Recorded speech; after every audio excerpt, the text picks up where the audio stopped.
Part one, we're looking at the pH of acids. We're going to take a look at 5 different acids, all 25% solutions. We're going to check them with pH paper. Let's head down. So what we have is we have several acids. Again, they're 25% solutions. We're going to travel from left to right, and we're going to check out the pH. Let's put a couple drops. We'll start with 25% hydrochloric acid. We'll put about 5 drops inside a well on this dropper plate. We'll take a piece of pH paper. Here's the rule. We dip in and go. We don't submerge, right? We don't leave it down. And make sure you're actually hitting the solution on this peach type color part. Okay, let's head to the well. We'll dip and we'll come out. Take a look at that. If we compare that to our data sheet, to me it looks like about 0. I think it's 0.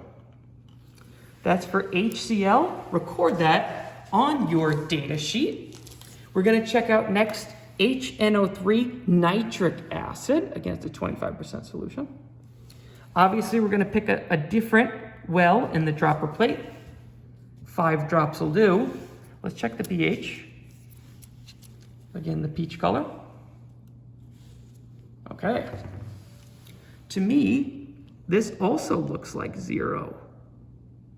Okay, so HCl and HNO3 both were pH 0. We'll look at sulfuric acid, H2SO4, the third well of the dropper plate.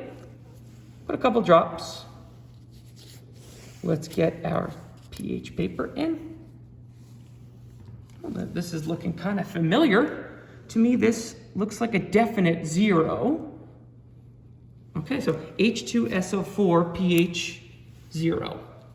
We're going to head now to 25% acetic acid, HC2H3O2.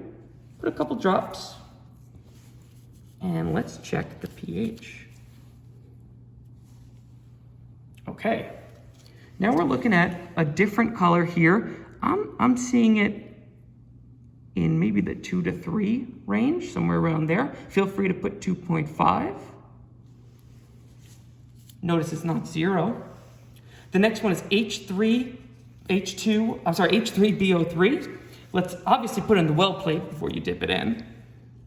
What was I dipping? Let's put it in our solution.